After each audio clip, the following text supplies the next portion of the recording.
Olá, senhores, sejam muito bem-vindos a mais um vídeo no canal Coruja do Carvalho, e o vídeo de hoje é trazido a vocês através de duas doações do mesmo usuário, o Mil Meu com Mil Seu, e eis o que ele tem a dizer, que não é muito na verdade, né? Ele só botou aqui no primeiro assunto exorcismo, e no segundo assunto ele botou eram os deuses astronautas? Se quiser juntar os dois temas em um único vídeo, serei grato da mesma forma, abraços. E Mil Meu com Mil Seu, muito obrigado pelas doações e pelos assuntos de vídeo. Lembrando a vocês, senhores, que se quiserem promover um tema de vídeo, o link está aqui na descrição e no comentário fixado. Se quiserem fazer isso de forma particular, porque não querem compartilhar nenhum relato ou assunto com a comunidade, vocês também podem fazer isso. Lembrando a vocês que em ambos os casos vocês ganham acesso vitalício a conteúdos antecipados através de um cargo no meu servidor do Discord e ajudam também o canal aí bastante se vocês deixarem um like, se inscreverem, ativar as notificações, compartilharem o vídeo e, é claro, ficarem à vontade na seção dos comentários, como sempre. Agora vamos a esse assunto. Esse assunto é interessante, cara. Pode parecer meio viajado, mas eu vou tentar manter os pés na realidade aqui. Veja, a minha perspectiva sobre exorcismo é a mesma perspectiva da neurociência, que também é a mesma perspectiva do Plater Point, né? Vocês devem conhecer ele, o psicoterapeuta aqui da comunidade, o antigo Kodama, né? Dono do canal Angry Fox Pilgrim, que batia papos com o Raccoon e tal, a galera da primeira onda MGTOW ali, enfim. Vejam só se isso não faz sentido, né? Inclusive, coincidentemente ou não, o Plater Point ele postou algo a respeito dessa coisa de exorcismo no Twitter dele há poucos dias atrás. Eu até salvei aqui e eis o que ele diz, ó. Entidades, entre aspas, não dominam o corpo de ninguém.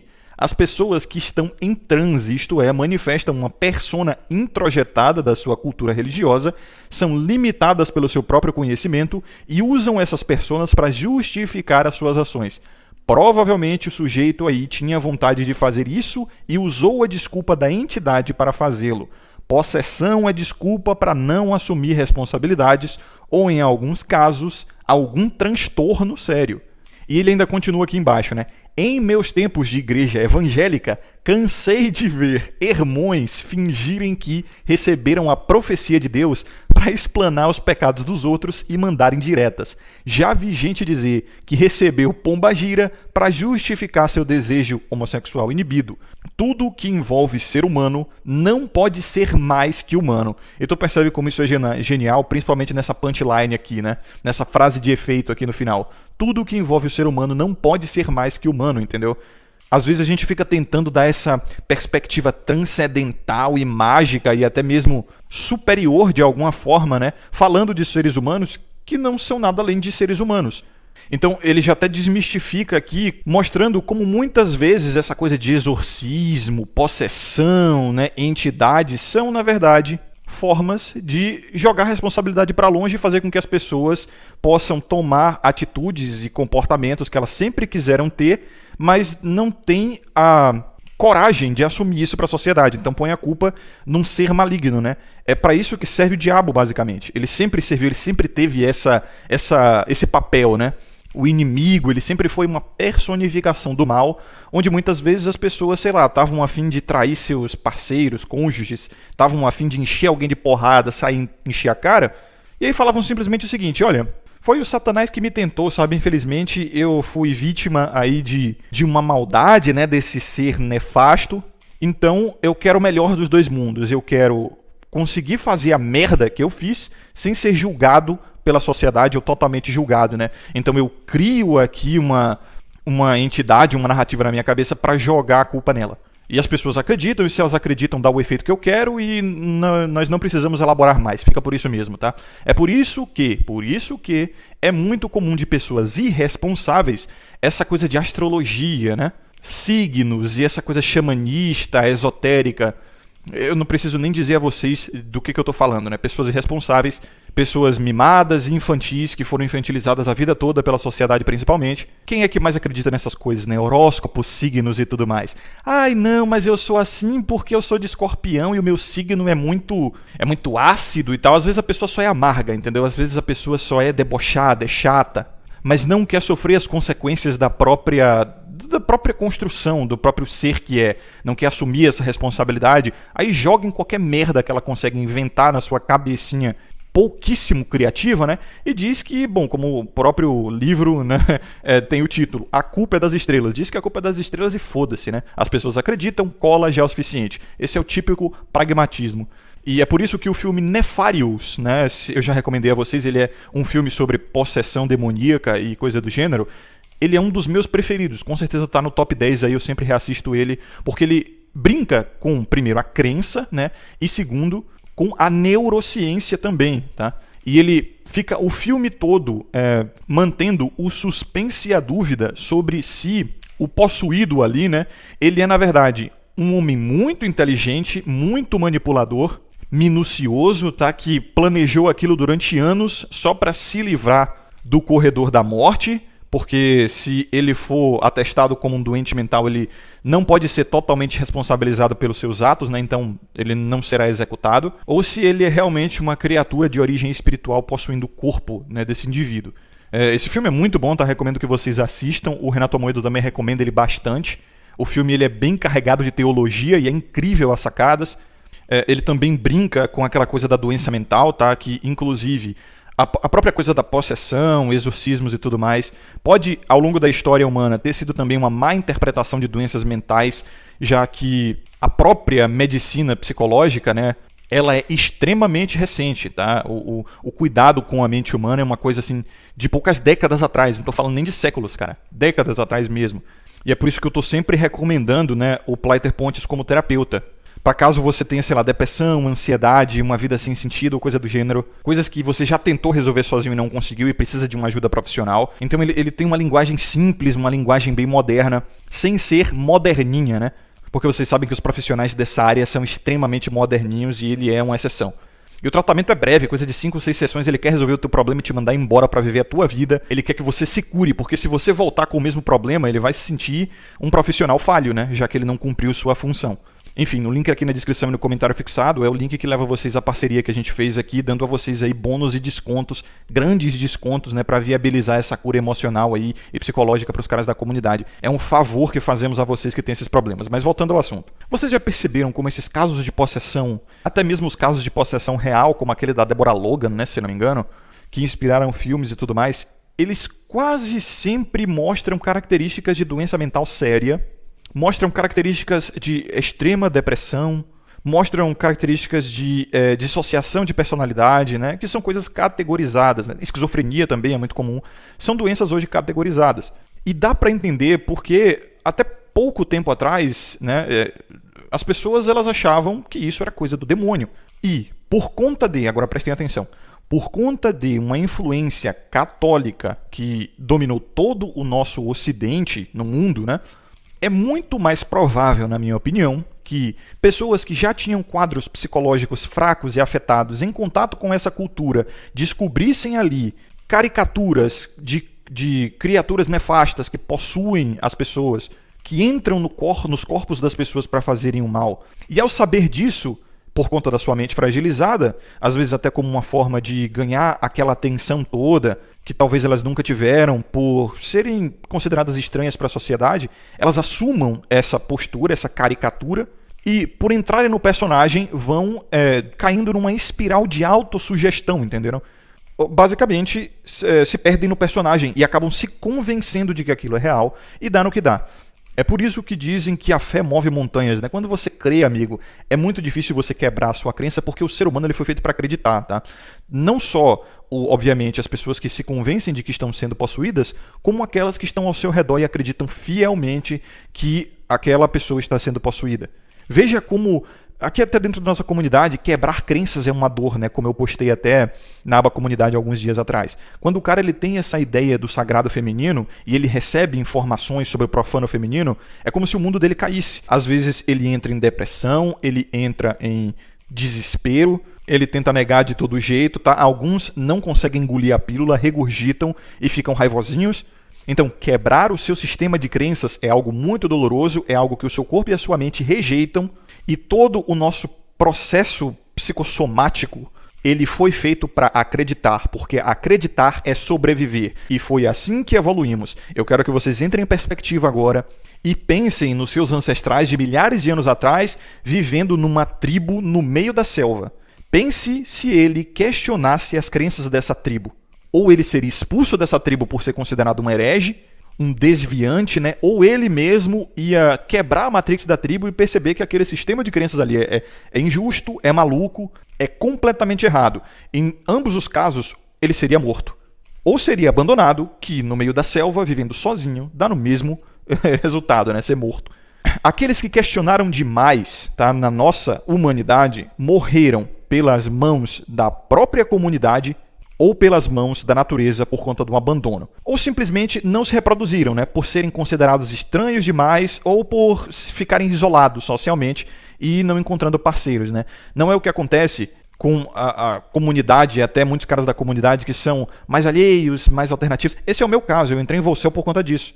Porque eu não consigo me adaptar à cultura do meu país, entendeu? E veja, eu não quero me adaptar. Eu simplesmente questionei demais as regras dos relacionamentos, né? As teorias de gênero, e passei a enxergar algo qual eu discordo agora. Porque muitos acham perfeitamente normal o cara sair no meio da noite, numa sexta-feira, procurando rabo de saia numa baladinha, entendeu? Gastando grana pra caramba, ouvindo música ruim, que não gosta, eles acham isso perfeitamente normal, e eles acabam o quê? Já vi isso acontecer pra caramba, se perdendo no personagem, porque eles querem fazer parte da comunidade e fazer o seu gene se reproduzir, né? Ele quer um rabinho de saia pra ele mijar no caroço, e aí repetir essa cara feia dele com uma pessoa igualmente feia. É disso que o povo gosta, é isso que o povo quer, e eu já vi muitos caras que não gostavam de sertanejo, não gostavam de arrocha, não gostavam de brega, não gostavam de sair na noite, preferiam ficar em casa, como aconteceu comigo por muito tempo, mas depois eu falei, cara, isso é loucura, não é disso que eu gosto, não é isso que eu quero. Aconteceu comigo. Mas felizmente eu não me perdi no personagem por muito tempo, ou se me perdi, fui recuperado, né? Eu mesmo me recuperei, graças a Deus. Mas é como diz o ditado, né? A conta-gotas, cara, o tempo vai passando, a pessoa meio que aprende a gostar de funk, de brega, de sertanejo universitário, sofrência e essas porcarias. Porque é assim que o ser humano funciona, à base da repetição. Quando você não nasce gostando de nada, tá? Você não escolheu gostar de metal, você não escolheu gostar de rock, não escolheu gostar de pop, de funk, você foi apresentado e através da repetição, através de observar pessoas que você admirava que gostam daquela coisa, através de experiências boas, provavelmente, que você teve com essas músicas rolando, isso foi basicamente incrustado na tua mente. Nem seus gostos são seus, tá? Você não escolheu eles, então é até uma brincadeira aí com essa coisa do livre-arbítrio. Cara, o nosso livre-arbítrio, ele é muito sobreestimado, tá? Pra dizer o mínimo. Então, beleza. Na minha opinião, tá? Eu já dei a minha opinião a respeito dessa coisa de possessão, né? É só você ver assim, ai não, fui possuído pela pombagira e aí por isso eu fui lá e dei o popote pro meu amiguinho, por isso que eu traí minha namorada, meu namorado. Porra nenhuma, né? Vamos agora à parte do Eram os Deuses Astronautas. Excelente livro e vou recomendar a vocês um documentário que tem aqui no YouTube, tá? Muito bom também. Tem 1 hora só e vocês podem encontrar ele aqui na descrição e no comentário fixado, com esse mesmo título, né? Eram os Deuses Astronautas. Qual a teoria desse livro e desse documentário? Ou melhor, não tem teoria, porque teoria é um conjunto de hipóteses testificadas. O livro e o documentário, ele faz mais perguntas do que dá respostas. Na verdade, não dá nem resposta nenhuma. O título já é uma pergunta, né? Eram os deuses astronautas? Interrogação. E ele basicamente compila vários materiais arqueológicos e históricos que parecem, por exemplo, astronautas. Ou coisas da nossa época, né? Fala, inclusive, da religião cristã. E fala de outras religiões e mitologias. Como, por exemplo, cita o livro de Elias, né? Quando Elias subiu aos céus numa carruagem de fogo. Porra, uma carruagem de fogo, não parece um foguete, né? O que é um foguete para os olhos da civilização há 2000 anos atrás, se não uma carruagem, que era o veículo mais comum que eles tinham na época, de fogo. Pô, o foguete é justamente isso, você entra, né? É um veículo e ele solta fogo para se propelar. E aí, né, no livro de Elias é dito que após ele voltar dos céus, ele estava cheio de sabedoria. E ele até disse que na carruagem que o levou aos céus, ele viu criaturas com faces de alguns animais, bem na frente, né, desse veículo e tal, e que atrás do veículo havia um círculo, formato de roda mesmo, pareciam rodas, que lembravam o brilho de um diamante, né? E as rodas eram tão bem trabalhadas que uma parecia estar dentro da outra. E aí, o próprio livro, né, Eram os Deuses Astronautas, e o documentário também, perguntam, veja, não afirmam nada em momento nenhum nos livros nem no documentário. Que outra forma Elias poderia descrever um astronauta de tempos modernos ou até mesmo futuros, se não fosse dessa forma arcaica do seu tempo, que tinha a ver com a sua realidade, das coisas que ele aprendeu, senão faces de animais numa carruagem de fogo que subiu aos céus num pilar de chamas, né, cheio de fumaça também, e com raios de fogo para todo lado. E essa tal roda que ele diz ser muito bem trabalhada, não seria a descrição de talvez um trem de pouso, de um foguete ou de uma nave espacial ou coisa do gênero? Então, o livro ele brinca bastante com, primeiro, crenças, tá? Segundo, religiões, e sempre leva em consideração a capacidade das pessoas que descreveram e fizeram, sei lá, pinturas, escritas, talhamentos em pedra, né? De conceber e expressar como essas criaturas, nesses contatos divinos e até mesmo extraterrestres, né? Declaradamente extraterrestres, poderiam ser. Porque, convenhamos, anjos são extraterrestres, eles não vivem na Terra. Isso é claro na Bíblia. A maioria dos deuses de todas as civilizações eram extraterrestres, eles não viviam na Terra, eles viviam em outros planetas, em outras realidades, em outros planos, né? Então, no fim do livro e do documentário, se você obviamente abrir a sua mente, você se para perguntar, porra, será que esses não são viajantes do tempo? Porque, de fato, existem talhamentos em pedras datados de milhares de anos atrás que tem, assim, um astronauta tão lindamente e perfeitamente desenhado que, porra, isso só cria na sua cabeça a ideia de que esses caras voltaram no tempo para trocar uma ideia com essas civilizações, talvez para manter a teoria das cordas de Einstein funcionando, né? De que eles precisariam voltar no tempo para fazer com que a sua linha do tempo ocorresse, né? Ensinando essas civilizações certos conhecimentos que elas jamais poderiam ter se não fosse através desse contato, como é o fato da civilização egípcia, que tinham conhecimentos astronômicos tão avançados que só puderam ser realmente atestados há poucas décadas atrás com a invenção de telescópios avançados. Outras tecnologias também foram encontradas e estão compiladas nesse livro e documentário, né? Lentes mesmo, sabe, de grau, ultra refinadas de milhares de anos atrás, que só poderiam ser feitas através de maquinário moderno, né? Outros objetos e ferramentas em metais, até metais que não existem na Terra, que só foram encontrados em meteoros. E eu sei que isso é uma viagem, né? Uma viagem completa. Mas se vocês assistiram aquele meu vídeo, Deuses e Demônios, a jornada espiritual do homem de 9 meses atrás, você sabe muito bem a minha perspectiva espiritual, né? A minha perspectiva espiritual é bem parecida com, vamos botar assim, não a teoria, né? Porque o livro Eram os Deuses Astronautas não conclui nada, não teoriza nada. Ele traz mais perguntas do que respostas. Na verdade, eu acho que não traz resposta até nenhuma, né? Ele só cria dúvidas na sua cabeça e sugere algumas coisas. Então vamos botar aqui, a minha perspectiva espiritual está muito alinhada com a sugestão do livro Eram os Deuses Astronautas, onde o avanço espiritual humano ele vem através da tecnologia. Numa perspectiva muito mais realista, é claro, onde espiritualidade não tem nada a ver com essas coisas cinematográficas, como, sei lá, é um tipo de vapor, né? Uma aura que sai do seu corpo e pode entrar em outras pessoas. Sei lá, é como se fosse alma penada, fantasma, não. Se vocês quiserem saber mais, tá aí no vídeo, né? Anjos e Demônios, a jornada espiritual do homem, que eu botei no iCard e automaticamente, por estar no iCard, ele está na descrição aí também. Então, senhores, muito obrigado a vocês que acompanharam até aqui. Um forte abraço. Lembrem-se de ter sabedoria e consciência sempre. Eu vejo vocês no próximo vídeo. Aqui é o Coruja do Carvalho e até mais.